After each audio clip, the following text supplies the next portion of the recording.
Podcast. I'm your host, Stratton Brown.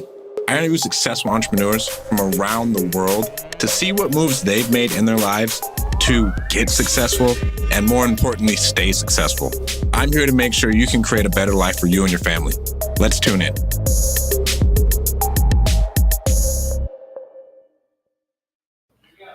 Welcome to the Winning Move Podcast. I'm your host, Stratton Brown. We have my good friend, Emilio Lara, did his first deal at 17, coming on today to talk. He's a little bit nervous.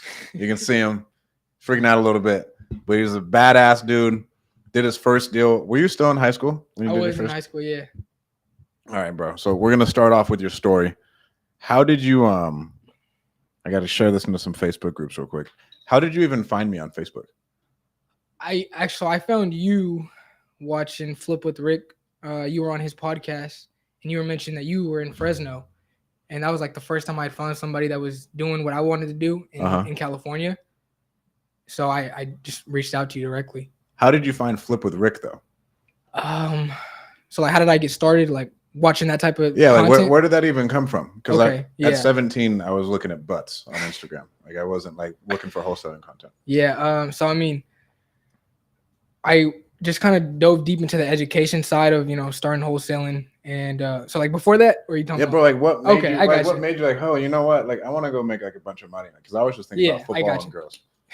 So I was working on my brother's food truck, and COVID had hit, so school turned, to like online. So I started working more, and I started, making some money. My brother was paying me good, shout out to him. So I kind of started making some money and started turning to a point where I wanted to make more money. And, I just kind of started thinking about my future, and just being away from school kind of turned me to being like a lot online. I think I looked into stocks, and then I eventually, found real estate wholesaling, and just kind of jumped right in. So like, were you Googling shit? You're just like, hey, like, how do I make money? Yeah. No, I mean, honestly, I think I probably found it on TikTok, Instagram, like somebody's ad for a course or something. And I kind of just kept looking in. That's wild. Okay. So let's talk about I know your dad's an entrepreneur. Is your mom an entrepreneur? Yes. So like, what did they both do? Because both my parents were entrepreneurs. And so for me, it was just kind of like what you did, right? Like I didn't ever think about getting a job. It was just like, you got to go. I don't know, like everybody was a tradesman or everybody owned their own business. Yeah, exactly. And that's kind of how it was, like not for me, but growing up, just seeing everybody just kind of operate their own thing. That's what really led me to really want to do my own thing as well, and not kind of just go down the normal path. What did your parents do? My dad, he owns taxes, like a tax business, and he also opened a nightclub. And then, my mom, they have a food truck right now. What did your dad think about when you're like telling him you're going to wholesale houses? He told me it was going to be hard. It's going to be competitive. Obviously he believed in me, but, kind of was, if it was easy, everybody would do it. So, obviously he kind of just was looking out for me. He wasn't familiar with the process of wholesaling. So he kind of felt like it was nothing that he could help me with directly. Obviously he had some real estate experience. He's a realtor, but no experience in the like investment part of wholesaling or flipping or anything. And you have a flip going with him right now, don't you? I do, yeah. What's the spread on that thing? Because that's in like you live in Vallejo. Yeah, it's gonna be. We're finishing up in about 2 weeks. It's gonna be somewhere around 150, but that's split between me and him. So still though, bro, that's a fat spread. Yeah. And you're 18 now. 18. When you turn 19? 19 next month, July. Okay. Yeah. So have you been doing this 2 years then? No, I hit a year. I think like this February, like this past February. All right. So when did you call me? At what point in your journey were you like? I remember. So I'd called you when I had locked up my first deal. So that was somewhere around April or May of last year. Bro, talk about how you got that first deal to the finish line, because I looked at it. I was like, yeah.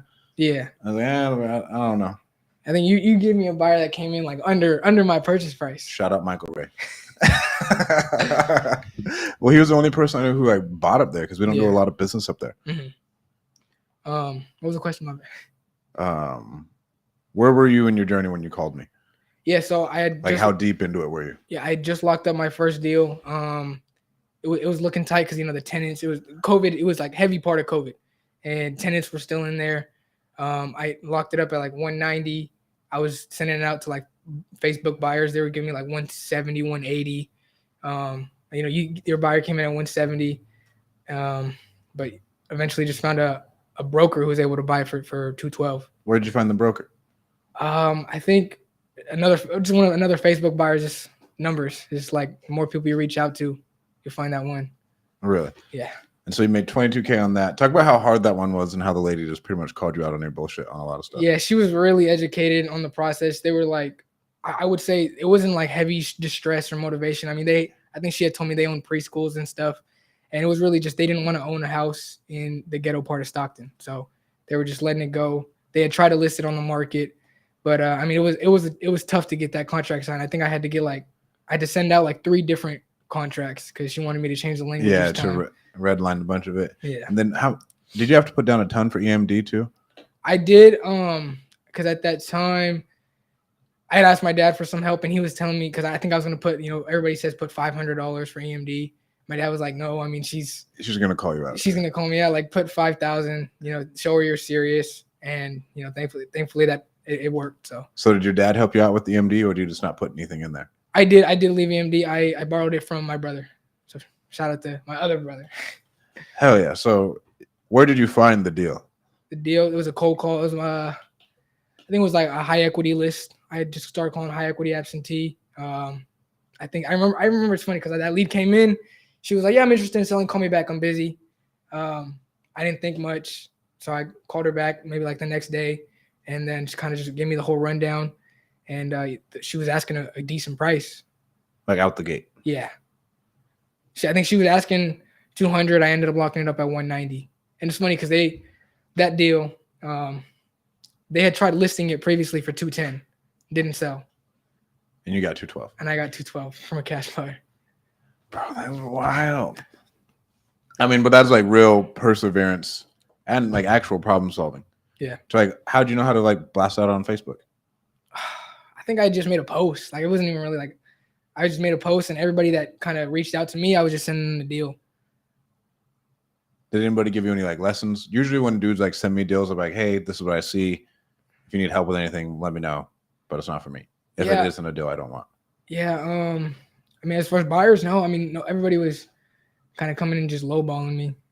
Everything below my purchase price on that deal. Were you afraid of your age at the beginning? Like, is she gonna find out I'm 17 years old? When I walked in with the buyer, I think when I walked in with the buyer, he was like, "How old are you?" I was like, "I'm 21." I remember talking to you though, like, bro, just carry yourself like you're a business owner because you are now. And then, I mean, you've done great on the phone since then. Yeah. So you got your parents' influence, doing the deal. After that first deal, what did you spend the money on? Mentorship with you, a lot more data. Got a caller. That was something that you really pushed me to do. So I'm definitely happy.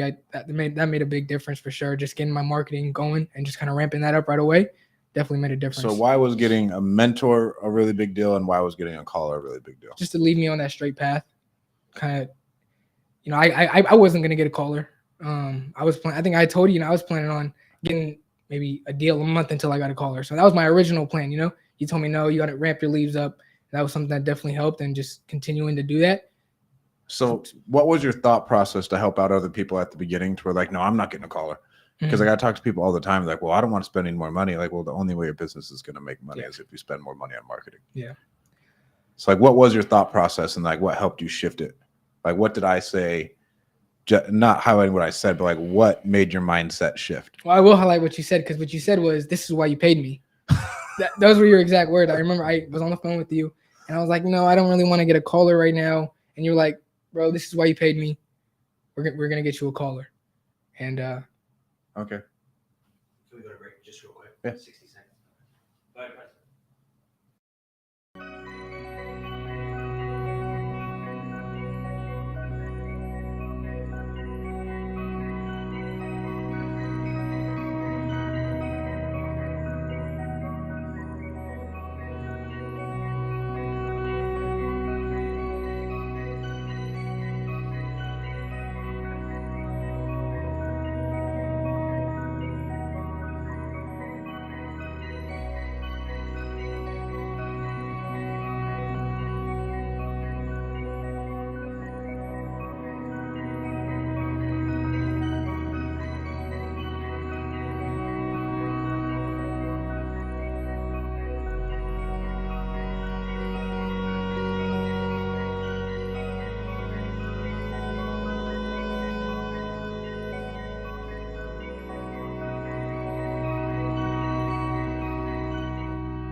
Kalani lectured me.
It's gonna be a big deal. Like Really? a fire damage. I think they locked it up, or he locked it up for like 45 or something.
Of the ARV. I had a Vallejo lead.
Buyer, like with that $800,000 mark in this area, like you're not going to get a cash buyer, and that Yeah. move up buyer, the interest rate just went up, so they're not going to be able to afford as much. Yeah. We're good, sweet.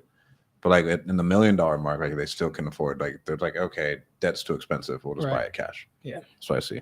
But where were we? The mentorship. So the biggest thing that changed your mind is you're like, well, this is why you paid me, bro. So I can tell you what to do. Yeah. Like just building off of what you give me, because you have that experience and you've been through what I'm trying to get through. Exactly. What would be your advice to people who are like at that point where they did a deal? What should their next step be? I would say, obviously depending on how much you made on your first deal, try to just increase your marketing right away. Get that caller, get that texture, whatever it is that works for you. Just continue to do that. Exactly. Yeah, that's the big bro. And I talk to people all the time, and they just won't do it. They're like, no, I'm gonna keep doing it myself. The money's gonna go. Like you're gonna spend the money. I promise you. That's the thing. Because like you think like, oh, I'll have this big chunk. Majority of the time, people just stuff comes up, like life comes up, and then that money slowly gets chipped away. By life. All right. So after that deal, what were your next series of deals like? My next ones, man, I think I'd close one down in like Los Baños for like, I think that was a 30K one. Yeah. I remember that one. Another one in Stockton for like, it was like 12.5. That one we sold to Armando. Okay. But those ones, I started to realize like not everybody's gonna be motivated. not everybody's gonna be. Some people are just gonna. It's gonna be more convenient for them to just sell. Like, there's not a ton of motivated sellers. Yeah. A lot of people are professionals. Like, can you solve it? Yeah. Can you give me the price I want? Yeah. All right, cool. And that's really what I feel. Like a lot of people say it does, dig into their motivation more, but I feel like it's more just giving them what they want. Price does play a big Yeah. factor. I mean, you still have rapport in it. Yeah. And then there is like motivation. Like, what is your motivation? Well, like, I have this pain. It's not like massive. I'm like, here's my pain. Here's my problems that I want solved. This is the price point I want. Yeah. And I feel like the people who are more experienced, like, get it. It's like, hey, I get that you need to make money, and they're not like unreasonable with the price. Yeah. Like, I get this is my situation. I know it's really bad. This is what I want. And those ones are nice. Yeah. Those ones are nice. So you did all those. So like, what does your business look like now? Now I have 5 cold callers. I'm bringing on another, so we're gonna have 6. 1 lead manager and 1 texter. How's texting going for you? Texting's okay. I would say I got like 2 deals the first month I started doing it, 2 contracts, and then from there like slowed down like completely, and then I got 1, but then that one fell out because just wasn't able to sell it. What are you using to text? Launch control. Launch still. Yeah. You got text, callers. Where are you finding your callers? What am I what? Where are you finding your callers? I Upwork, I found like 2 of them, and then everybody else from there has just been referrals. Yeah. From my cold callers already. Where are they? Philippines and Venezuela. Nice. Yeah. Nice. That's what we try and go a lot off of referrals. That makes it easier. Yeah, for sure. What's your number 1 tip on training people? Because I remember telling you, like, bro, like you need to learn how to at least like lead a team, because it'll go really, really far like later on. Like, even though like, because you're using Call Magicians, like even if you're using us, I think you should get used to like being in front of people and like criticizing them, seeing like, okay, how did they take that criticism? Yeah. Did they shut down? Did they do good? I would say my biggest tip for leading people, If you haven't before and you're younger. Yeah. Just displaying the confidence, because I've hopped on interviews with VAs, and they're like kind of make a surprise face. Like, they know I'm young. They're older than me, Yeah. I think one of my cold callers is 40, and, they listen to me, and, they thank me for my advice and, my feedback and all that. But I would say biggest tip is just display the confidence to them. Show them that you know what you're doing, that, you're not just going to, because I think one thing that people hire VAs and then like for a couple weeks or a couple months, and they just let them off because they don't want to keep it going. Well, they don't develop them. Yeah. Right. And I told you should fire faster, right? I mean, Yeah. If the person's not working, it's okay to get rid of them. But like, if you have someone good and you think they can develop, it's good to get that trait to where like, okay, I can turn this person from a B to an A. Yeah. Like And one it's thing you told me that really stood out was like, if they don't impress you, there's no point in moving on. Yeah. If they aren't going to impress you like day one, they're not going to impress you later on. And that helped for sure. Because it's the truth. And I wish I would have learned that earlier. Yeah. Of like hiring people like, oh, well, they're okay. Bro, if they're okay, just fucking get rid of them, because they're just going to piss you off. So we're there. Who do you hang out with, and what does your circle look like as like an 18-year-old like entrepreneur? So I have, my girlfriend. I hang out with her. Like, that's the person I hang out with the most. Then it's like my family, and then the people that I talk to a lot, about like business. I would say is, I have some friends that are also wholesaling.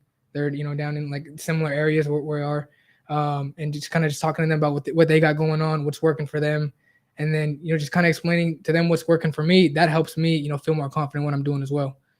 Where did you find them?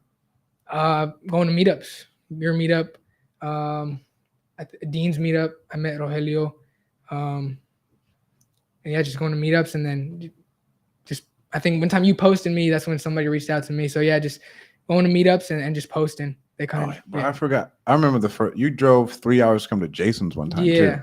yeah. Bro, talk about that. I remember talking to you. It's so different because like I've never had to deal with like someone who's 18, like doesn't know anything. Because you were like how I was when I came to Allen. Like I had just like nothing in the background, like no experience. Yeah. Why did you come out to Jason's? Like what made you want to come all the way out there? Just to be around like that type of environment, just to see what it was like. I always hear, go to the meetups, meet, network. So, I mean, it was a no-brainer for me to just go down there and just be around those type of people who are doing deals and are at where I want to be. And, I mean, yeah, it was just really big for me to start going to those. And what podcasts and like, what are you doing to educate yourself? Books. I like Andy Frisella a lot. A lot of. Do you listen to the new stuff or the old stuff? The old stuff. Yeah, I mean, the old stuff's fire, bro. Old stuff. That's the best. Real estate podcasts. I kind of switched through between like a lot of different ones. Um, but I mean, right now I would say I listen to a lot of Andy's old stuff, like when I'm working out and stuff. I've been listening. Yeah. Same. Like over the last like 3 weeks, I've been going hard on his old Yeah. stuff. Like his old stuff is my favorite. So you got that. Or there. Where is your business at? I had another question and I lost it when we paused. Friends, family, mindset. Yeah. So what is your mindset now? What is your goals? I mean, I'm young, and I feel like it's very easy because I have started making money. It's very easy for me to kind of veer off. So it's just staying disciplined and knowing that the end goal. And I don't really know the end goal, honestly. Obviously, I do want to be an investor. I do want to branch out into other stuff like multifamily, but just staying disciplined. Really, just that's my biggest thing. Is just really trying to stay disciplined and continuing to do the work every day. What's the work? Like what do you have to do every day to like drive your company forward? Because it's way different now where it should be than what it was at the beginning. Right. Yeah. For me, the work is just kind of training my team. I'm like leading the cold call trainings, the lead manager trainings. I'm also still doing lead management as well. So just doing the calls every day because I am still in the day-to-day stuff. So I'm not out of it completely. Like I do have, the marketing. I feel like I have the marketing automated. Now it's time to just get the lead management and acquisitions automated. So those are the next steps. And you don't have a goal yet? Like you don't have a goal of where you want to go? You don't have any idea? It's hard to think that far down the road for me. I just feel like it's going to change. Like I could have a goal. I definitely want to get into multifamily. I definitely want to start doing, bigger projects eventually. But as far as an end goal, I don't know. If we don't know where we're going, how are we going to get there, bro? That's true. Yeah. That's the biggest thing, right? How are you displaying confidence talking to these older, sophisticated people? Because I remember when I was working for Alan, I was like, Alan, bro, what am I doing talking to these millionaires? Like I'm a kid fresh out of college and I have no idea what I'm doing. And I remember freaking out about it. And that was when I was like 22. Mm-hmm. Are you talking about like buyers? Buyers, sellers, all of it. I mean, because like you're having legitimate business conversations with people who are 2 times, 3 times your age. I guess over time you start to build that confidence by just knowing what you're talking about.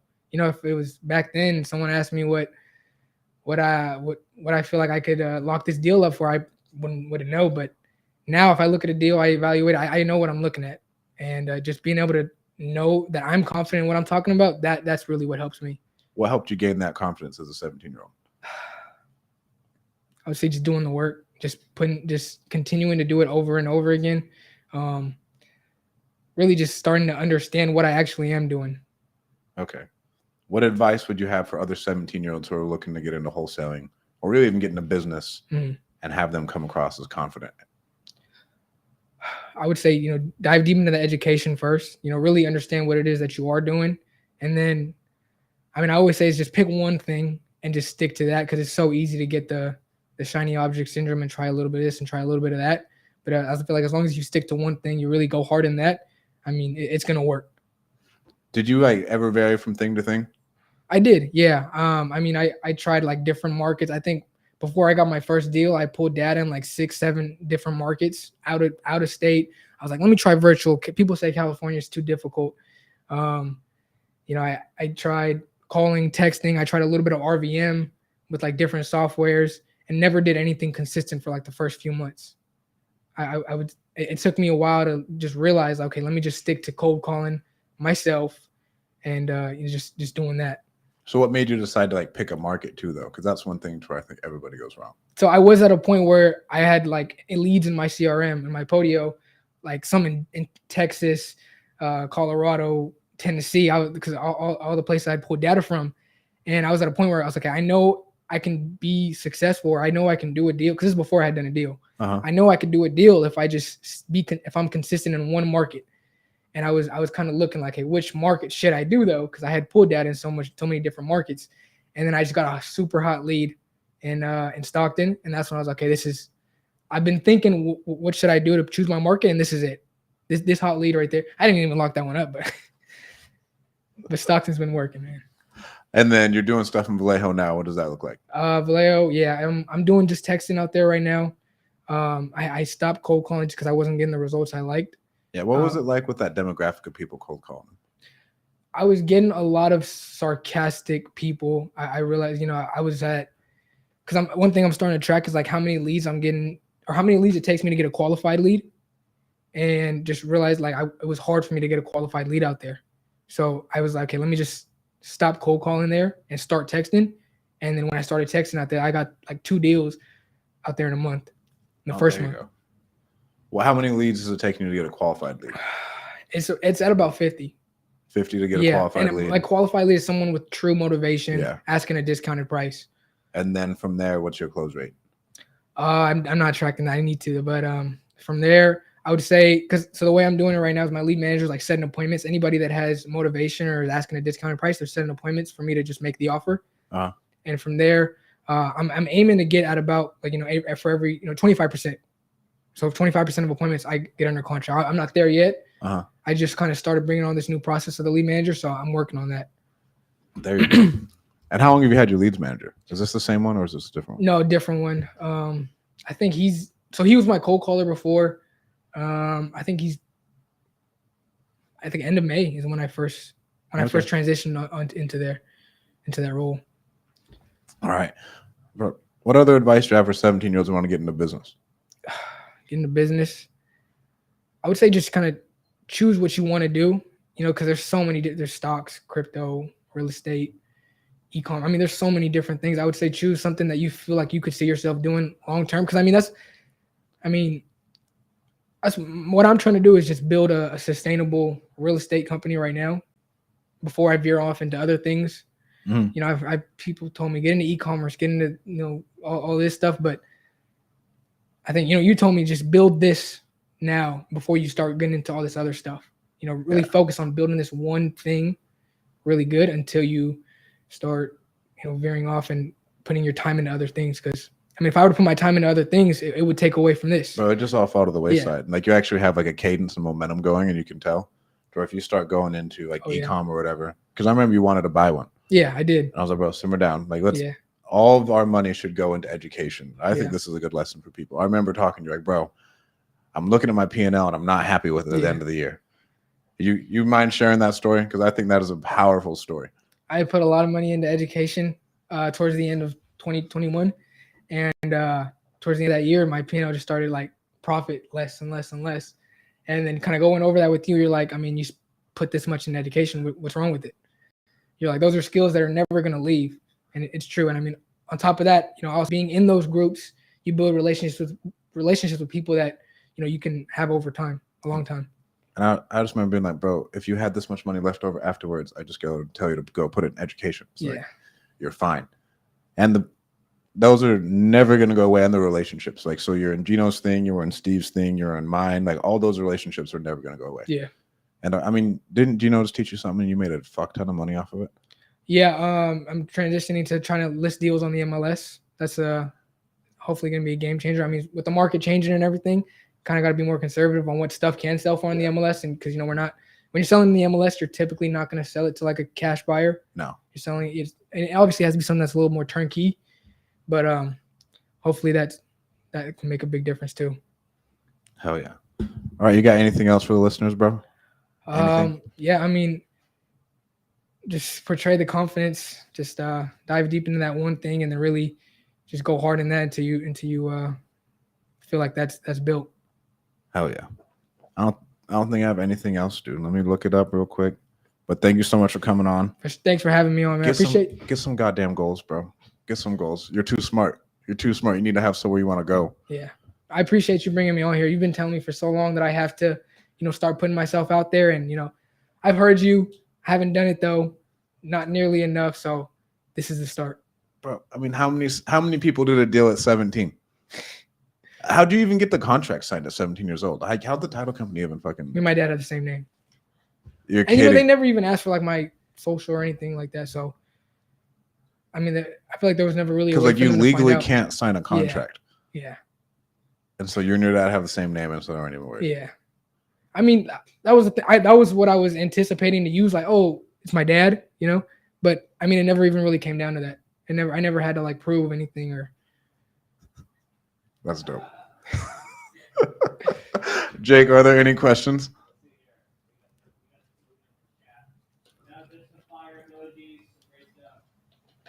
Who sent the fire emojis? Does it tell us?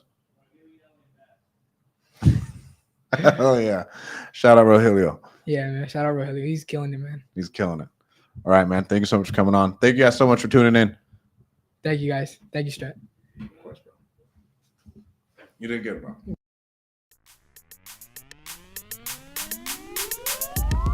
Thank you so much for tuning into this episode of the Winning Move Podcast. I hope it helps you make all the right moves in your life and business. Please make sure to go like and subscribe on any podcast platform that you're listening to, and make sure to go follow me on Instagram @StratDaddy. Thank you guys.